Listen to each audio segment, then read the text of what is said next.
9 star हेगेमोन बोरियाट्स अध्याय 7135 कोई जीवित न बचे। जैसे ही विशाल पंजे वाला हाथ आकाश से नीचे आया, उसने अद्वितीय दैवीय ऊर्जा उत्सर्जित की जिसने आकाश को घेर लिया। शुरुआत में ये कुछ हद तक निराकार प्रतीत हुआ, जैसा कि किसी दिव्य तकनीक या क्षमता के प्रकटीकरण के लिए सामान्य है, लेकिन नीचे आते समय ये वास्तव में कुछ अधिक ठोस रूप में बदल गया। लंबे पंजों वाला एक घोर काला कंकालनुमा हाथ। यह कोई दिव्य तकनीक नहीं है, यह एक दिव्य हथियार है। कितना विश्वासघाती है। चौंकने वाली चीखें गूंज उठी। वास्तव में तकनीक के प्रक्षेपण के भीतर एक दिव्य हथियार छिपा हुआ था। लक्ष्य ने दिव्य तकनीक को रोकने या उसका मुकाबला करने के लिए उचित उपाय किए, लेकिन हथियार उन्हें अचानक पकड़ लेगा। एक त्रिप्रकृत दिव्य सम्राट को एक अकेले सम्राट के खिलाफ ऐसी चालबाजी करनी पड़ी। इससे पता चलता है कि लॉन चेन वास्तव में उन्हें उनकी सीमा तक धकेलने के लिए पर्याप्त शक्तिशाली था। लॉन चेन ने अपनी उंगली झटकाई और दिव्य प्रकाश की एक लकीर निकली जो कंकालनुमा हाथ के अंगूठे से टकराए। हाथ कांप उठा और लॉन चेन के चारों ओर जकड़ा हुआ स्थान अचानक ढीला पड़ गया। ये देखकर सब चौंक गए। हे भगवान! श्रेयालुली ने सदमे से अपना मुंह ढक लिया। बस उस साधारण से हमले से उसने एक कमजोर बिंदु पर प्रहार किया और हाथ को तुरंत अस्थिर कर दिया। उसे तुरंत पलटवार करने का मौका मिल गया। जैसे ही हड्डी के हाथ का स्थानिक बंधन कमजोर हुआ, लॉन चेन गायब हो गया और हमला करने वाले के सामने फिर से प्रकट हो गया। बुजुर्ग भयभीत हो गए। उनकी आंखें मानो अपनी जगह से बाहर निकल आईं, लेकिन उनकी सारी शक्ति उनके हड्डी के पंजे पर केंद्रित थी। वह बिल्कुल भी बचाव नहीं कर सके। वह केवल देखते रहे जैसे लॉन चेन ने धीरे धीरे अपनी उंगली उनके माथे पर दबाई। फिर उंगली उनके सिर में घुस गई, जिससे उनकी मृत्यु हो गई। तभी मानो खाली स्थान से एक तेज तलवार प्रकट हुई, जो बगल से लॉन चेन के सिर की ओर बढ़ी। उससे निकलने वाली तेज तलवार की ऊर्जा मानो पूरी दुनिया को चीर सकती थी। ये स्पष्ट था कि इसे चलाने वाले तलवारबाज ने गति कला और तलवार कला दोनों में अविश्वसनीय रूप से उच्च स्तर प्राप्त कर लिया था। अपनी त्रिगुणित दिव्य संप्रभु साधना शक्ति के बल पर इस संसार में किसी के लिए भी उसके प्रहार को रोकना असंभव था। हालांकि जैसे ही उसकी तलवार करीब आई, लॉन चेन ने धीरे से अपना हाथ उसकी ओर बढ़ाया। खैर, कम से कम ऐसा लग रहा था कि वह धीरे धीरे चल रहा है, मानो उसने समय के बंधन को पार कर लिया हो। उसका हाथ तलवार की नोक के उसे भेदने से पहले ही उस तक पहुंच गया। फिर उसने बस तलवार के मध्य बिंदु के चारों ओर एक झटका दिया। तलवार तुरंत दाईं ओर मुड़ गई और तलवार की ऊर्जा की एक खतरनाक लकीर लॉन चेन के गाल के ठीक बगल से गुजरी। अंतरिक्ष में एक भयानक काला चीरा दिखाई दिया। श्रेयालुली एक बार फिर सदमे में चिल्लाए। उसने तुरंत तलवार का संतुलन बिंदु ढूंढ लिया और उसे रोक दिया। अगले ही पल एक खून से लथपथ सिर हवा में उड़ गया। वह भयानक तलवारबाज एक सिरविहीन लाश में बदल गया था। उसका हाथ अभी भी अपनी तलवार को कसकर पकड़े हुए था। एक साथ हमला करो, उसे हमें एक एक करके मारने मत दो, तूजी चिल्लाया। वह अब सचमुच भयभीत था। लॉन चेन की युद्ध क्षमता वाकई चौंकाने वाली थी। हालांकि वह अकेला ही था, फिर भी तूजी को डर लगने लगा। लॉन चेन ने एक कदम बढ़ाया और एक और त्रिगुणित दिव्य सम्राट मारा गया। उसे पलटवार करने का मौका भी नहीं मिला। फिर लॉन चेन युद्ध क्षेत्र में पलक झपकते ही प्रकट हो गया। ऐसा लग रहा था मानो वह जहाँ चाहे प्रकट हो सकता है। हर बार जब वह प्रकट होता, एक त्रिगुणित दिव्य सम्राट मारा जाता। अकादमी के शिष्य स्तब्ध रह गए। हे भगवान, वो तो सिर्फ साधारण हमले कर रहा है। ध्यान से देखो, डीन लॉन चेन हमें युद्ध कला सिखा रहे हैं। तुम्हें जो हो रहा है उसे समझने की पूरी कोशिश करनी होगी। तुम्हें सिर्फ एक मौका मिलेगा। श्रेयालुली चिल्लाए। ये सिर्फ एक प्रदर्शन नहीं था। अगर वे लॉन चेन की युद्ध शैली का जरा सा भी ज्ञान प्राप्त कर लेते तो ये उनके जीवन भर के लिए काफी होता। कुछ ही पलों में लॉन चेन ने दर्जनों त्रिगुणित दिव्य सम्राटों को मार डाला। वह एक प्रेत की तरह उनके बीच से गुजर रहा था और कोई भी उसके एक भी वार को रोक नहीं पा रहा था। वह त्रिरूपी दिव्य सम्राटों को मुर्गियों की तरह मार रहा था। युद्धपोत पर मौजूद विशेषज्ञ भी इस दृश्य को देखकर दंग रह गए। लॉन चेन एक प्रतिवादित्व देवता की तरह था। वह जहाँ भी जाता जीवन का अंत हो जाता। वह हाथ के एक इशारे से उनकी आत्माओं को छीन लेता था। इस युद्ध पर प्रभुत्व रखने वाले त्रिरूपी दिव्य सम्राट एक तेज धार वाले दरांती के सामने घास के तिनकों की तरह तुच्छ लग रहे थे। यह एक भयावह और रक्तरंजित दृश्य था। तूजी और अन्य लोगों ने लॉन चेन को घेरने और उसे रोकने की कोशिश की, लेकिन लॉन चेन उनके जाल में फंसने से पहले ही उनकी चालों का अनुमान लगा लेता था। वह हमेशा उनके तैयार होने से पहले ही भाग निकलता था। उनके पास 36 सर्वोच्च विशेषज्ञ हैं। ये छठी बार है जब वे उसे घेरने की कोशिश कर रहे हैं, लेकिन लॉन चेन हमेशा इसे भांप लेता है और बच निकलता है। अगर वे घेरा बनाना चाहते हैं तो उन्हें 6 दिशाओं से जगह को बंद करना होगा, आगे, पीछे, बाएं, दाएं, ऊपर और नीचे। लॉन चेन हमेशा नीचे बाएं से बच निकलता है क्योंकि वह युद्ध संरचना का केंद्र है और उसने यह बात जान ली है। जैसे ही उसे वहाँ किसी शक्तिशाली व्यक्ति के प्रकट होने का आभास होता है, वह तुरंत वहाँ से निकल जाता है। सब लोग ध्यान से देखें, ये जानकारी आपकी जान बचा सकती है। श्रेयालुली पूरी तरह से लड़ाई को देख रही थी और साथ ही वह अपने साथी शिष्यों को अपने देखे हुए के बारे में बता रही थी। जब लॉन चेन किसी को मारता था तो वह लॉन चेन द्वारा पकड़ी गई चाल को समझाती और सभी को सोचने के लिए सारांश देती। लॉन चेन की हरकतों को इतनी अच्छी तरह से समझने की उसकी क्षमता का एक कारण उसकी अद्वितीय प्रतिभा थी, लेकिन दूसरा कारण यह था कि लॉन चेन जानबूझकर अपनी ताकत का प्रदर्शन कर रहा था। वह इस तरह से काम कर रहा था कि वह आसानी से उसकी चाल समझ सके। दूसरे शब्दों में कहें तो वह उसके लाभ के लिए प्रदर्शन कर रहा था। श्रेयालुली की व्याख्या के बिना शीर्ष दिव्य प्रतिभाएं अधिकांशतः स्वयं ही समझ जाती, लेकिन कमजोर शिष्यों के लिए ये समझना मुश्किल होता कि क्या हो रहा है। और यहाँ तक कि शीर्ष विशेषज्ञ भी सब कुछ नहीं समझ पाते, उसे इतनी स्पष्टता से समझाना तो दूर की बात है। इसलिए श्रेयालुली की व्याख्या वास्तव में बहुत स्वागत योग्य थी। लॉन चेन की रणनीति के पीछे कौशल और अनुभव की मात्रा लगभग अकल्पनीय थी। वह केवल बुनियादी आक्रमण और रक्षात्मक चालों का उपयोग कर रहा था, लेकिन प्रत्येक हत्या एक अलग तरीके से की गई थी। इस तरह का कौशल उन्होंने किसी के पास होने के बारे में सुना तक नहीं था। व्यक्तिगत रूप से देखना तो दूर की बात है। लगभग आधे अगरबत्ती के समय में लॉन चेन ने सैकड़ों त्रिगुणित दिव्य सम्राटों को मार डाला। उन्होंने चाहे जो भी किया हो, वे उसे छू भी नहीं पाए और अभी तक एक भी व्यक्ति उसके एक भी हमले को रोकने में सक्षम नहीं था। इसके अलावा यहाँ के सबसे शक्तिशाली विशेषज्ञों को अभी तक उससे मुकाबला करने का मौका नहीं मिला था। जल्द ही त्रिविध रूप धारण करने वाले दिव्य सम्राटों में से लगभग 1/3 गायब हो गए और इस समय तक तूजी और अन्य लोग सचमुच घबरा गए थे।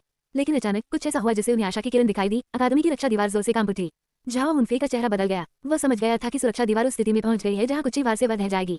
लॉन चेन को नजरअंदाज करो और सुरक्षा दीवार पर हमला करो। हम अकादमी को नष्ट कर देंगे। ये देखकर कि वे लॉन चेन को छू भी नहीं पा रहे हैं, तूजी ने अन्य शीर्ष विशेषज्ञों को अपने मूल लक्ष्य पर ध्यान केंद्रित करने का आदेश दिया। उनमें से 36 लॉन चेन से दूर हट गए और प्रकाश की लकीरों में परिवर्तित होकर अकादमी की ओर बढ़े। भाइयों और बहनों, लड़ने के लिए तैयार हो जाओ। अगर हम मर भी जाएं तो डरने की कोई जरूरत नहीं है।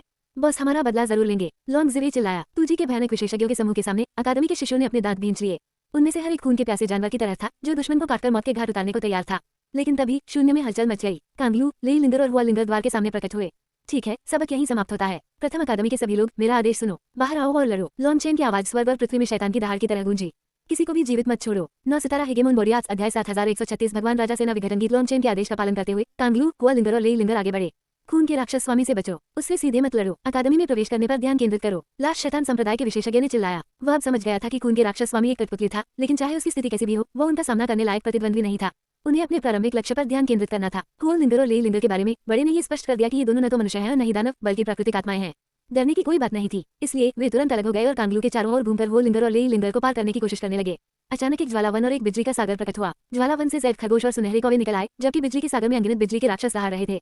लेई लिंगर ने अपने स्वर्ग पृथ्वी नियम के प्रकटीकरण को जागृत कर लिया था। बिजली का सागर उग्र अजगरों, लाल पक्षियों, काले कछुओं, भयंकर बाघों और अन्य जानवरों से भर गया था। बिजली के सागर ने स्वर्गीय नियमों में अराजकता फैला दी और नियम अस्त व्यस्त हो गए। आखिरकार लेई लिंगर की बिजली मूल रूप से एक स्वर्गीय आपदा की बिजली थी। उसका प्रकटीकरण एक विनाशकारी इच्छा से भरा हुआ था, जिसने साधारण बिजली को स्वर्गीय दंड में बदल दिया। बिजली का सागर तेजी से फैल गया। जब ये प्रकट हुआ तब कई त्रिरूपी दिव्य सम्राट बहुत आगे निकल चुके थे, और यद्यपि उन्होंने कुछ गड़बड़ महसूस होने पर पीछे हटने का प्रयास किया, तब तक बहुत देर हो चुकी थी। वे सभी बिजली के राक्षसों द्वारा निगल लिए गए। दूसरी ओर कुछ बदनसीब लोग भी थे, जिन्होंने शव दानव संप्रदाय के विशेषज्ञ की बातों पर भरोसा किया और सोचा कि वे सीधे आगे बढ़ सकते हैं। लेकिन जैसे ही वे ज्वालावन में प्रवेश कर गए, वे बुरी तरह चीखने लगे। कुछ ही पलों में वे राख हो गए। अब जाकर इन लोगों को एहसास हुआ कि हुआ लिंगर और लेई लिंगर के रूप 3 अलग अलग रूपों का मिश्रण थे। दूसरे शब्दों में वे भी त्रिरूपी दिव्य सम्राट स्तर तक पहुंच चुके थे। इससे भी बुरी बात यह थी कि उनके रूप मायावी नहीं थे। वे अपने अपने क्षेत्र थे, जिनके अपने अलग नियम थे। जो लोग कम से कम उन 2 आत्माओं जितने शक्तिशाली नहीं थे, उन्हें तुरंत रोक दिया जाता था, और जो उनसे कमजोर थे, उन्हें उस क्षेत्र के नियमों द्वारा तुरंत मार दिया जाता था।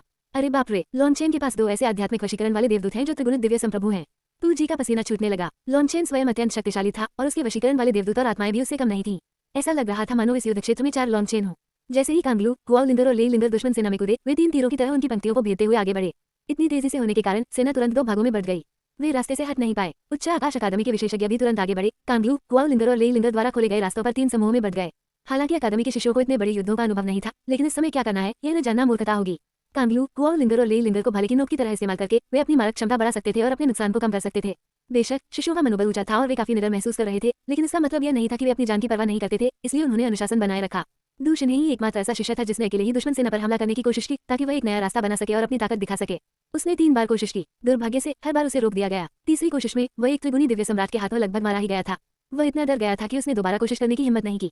आखिर हर कोई लॉन्चेन जैसा नहीं था जो एक शक्तिशाली सेना में आसानी से आगे बढ़ सके। कई लोगों ने लॉन्चेन के कुछ युद्ध कौशल सीखे थे, लेकिन ये सोचना कि वे तुरंत उन्हें वास्तविक युद्ध में लागू कर सकते हैं सरासर बेवकूफी थी। फिर भी लॉन्चेन ने इसे इतना आसान बना दिया था कि दूषणी ने अपने दुश्मनों की ताकत को गलत समझा। उसने सोचा कि अगर लॉन्चेन ऐसा कर सकता है तो वह भी कर सकता है। यह एक ऐसी गलतफहमी थी जिसकी वजह से उसकी जान बाल बची। अंततः सिद्धांत और व्यवहार में बहुत अंतर होता है। आप कोई चीज जल्दी सीख तो सकते हैं, लेकिन उसे तुरंत लागू कर पाने की कोई गारंटी नहीं है। लॉन्चेन जैसा काम करने के लिए इन लोगों को कई सालों का अनुभव चाहिए होगा। कांगलू के हाथ में ब्लिफियन हलबद था और उसकी पीठ पर भयानक पंख फैले हुए थे। उसके तीनों रूप आग की लपटों में गिरे थे। आदिम अराजकता के युग में अनगिनत विशेषज्ञों को डराने वाला ब्लिफियन डेविल लॉर्ड वापस आ चुका था। वह जहां भी जाता मांस और खून उड़ता रहता। ब्लिफियन हलबद उसके दुश्मनों के हथियारों को ऐसे चीर देता था जैसे वे टोफू के बने हों। जहां तक मांस और खून के शरीरों की बात है, वे अपने आसपास की हवा जितना प्रतिरोध भी नहीं कर पाते थे। कांगलू के पीछे चल रहे शिष्यों को पछतावा होने लगा। कांगलू इतनी तेजी से आगे बढ़ रहा था कि वे उसका साथ नहीं दे पा रहे थे। दूसरी ओर उसकी आक्रमण सीमा हुआ लिंगर और लेई लिंगर जितनी बड़ी नहीं थी। इससे उसके पीछे चलने वालों पर दबाव बढ़ गया। जिस क्षण वे कांगलू से अलग हो जाते, वे अलग थलग पड़ जाते और असुरक्षित हो जाते, और फिर वे अपने दुश्मनों के लिए आसान शिकार बन जाते। जैसे ही उन पर दबाव बढ़ने लगा और वे शत्रुओं के सागर में डूबने ही वाले थे, तभी ढोल की ध्वनि ने उन्हें नई ऊर्जा प्रदान कर दी। अचानक उनकी सारी चिंताएं, घबराहट और भय गायब हो गए। उनके भीतर आत्मविश्वास और साहस का एक नया जोश उमड़ आया। वे सब चौंक गए। उन्होंने जल्दी से ऊपर देखा तो मियाओ हवा में खड़ी थी। उनके सामने एक युद्ध ढोल प्रकट हुआ था। उन्होंने धीरे से अपना हाथ उठाया और उसे जोर से नीचे पटका। ढोल की ध्वनि एक बार फिर गूंजी। इस बार अकादमी के शिष्यों का खून खौल उठा। ऐसा लगा मानो उन्हें असीम शक्ति का आशीर्वाद मिल गया हो। मियाओ ने एक बार फिर ढोल बजाया और अचानक अकादमी के शिष्यों के भीतर से ज्वालाएं फूट पड़ी। इन ज्वालाओं के कारण स्वर्ग और पृथ्वी के नियम उनके चारों ओर एकत्रित हो गए। उनकी आभाएं बेतहाशा बढ़ गईं। अकादमी के योद्धाओं, मैं अपने ईश्वर राजा सेना विनाशकारी गीत से आपका समर्थन करती हूँ। मियाओ की आवाज में उनकी सामान्य कोमल गर्माहट नहीं थी। इसके बजाय उसमें एक वीर लेकिन क्रूर स्वर था। वह सबको असीम शक्ति दे रही थी, लेकिन ये एक ऐसी क्रूर शक्ति थी जो निर्मम नरसंहार के लिए थी। ढोल की थप तेज होती गई और एक पल ऐसा आया जब मियाओ ताल पर नाचने लगी। ध्वनि तरंगे पूरे युद्ध क्षेत्र में फैल गईं। अकादमी के शिष्य आगे बढ़े। उन्हें लगा कि अगर उन्होंने इस शक्ति का उपयोग नहीं किया तो वे फट पड़ेंगे। अभूतपूर्व मनोबल के साथ शिष्यों ने अपने शत्रुओं का संहार किया। वे सचमुच इस गीत से सशक्त महसूस कर रहे थे और पल भर में भीड़ से शेर बन गए। धिक्कार है, उस औरत को मार डालो, तू जी ने घबराकर चिल्लाया। वह घटनाक्रम के इस मोड़ से स्तब्ध था। मियाओ का युद्ध ढोल सचमुच भयानक था। इसने इन शिष्यों की शक्ति को कम से कम 10 गुना बढ़ा दिया था। ऐसा कुछ तू जी जैसे प्राचीन राक्षस ने भी पहले कभी नहीं देखा था। 36 लोग मियाओ की ओर दौड़े। उन्हें लगा कि इस समय मियाओ को मारना सबसे महत्वपूर्ण है। बाकी सब बाद में भी हो सकता है। अगर मियाओ की सहायता क्षमता का इस्तेमाल लॉन्चेन पर किया जाता तो इसके परिणाम अकल्पनीय होते। लॉन्चेन ने तू जी के समूह को मियाओ को निशाना बनाते देखा और उसकी रक्षा के लिए आगे बढ़ने ही वाला था कि मियाओ ने उसे रोक दिया। आपको मेरी मदद करने की कोई जरूरत नहीं है युवा स्वामी, मैं उनसे खुद निपट सकती हूँ।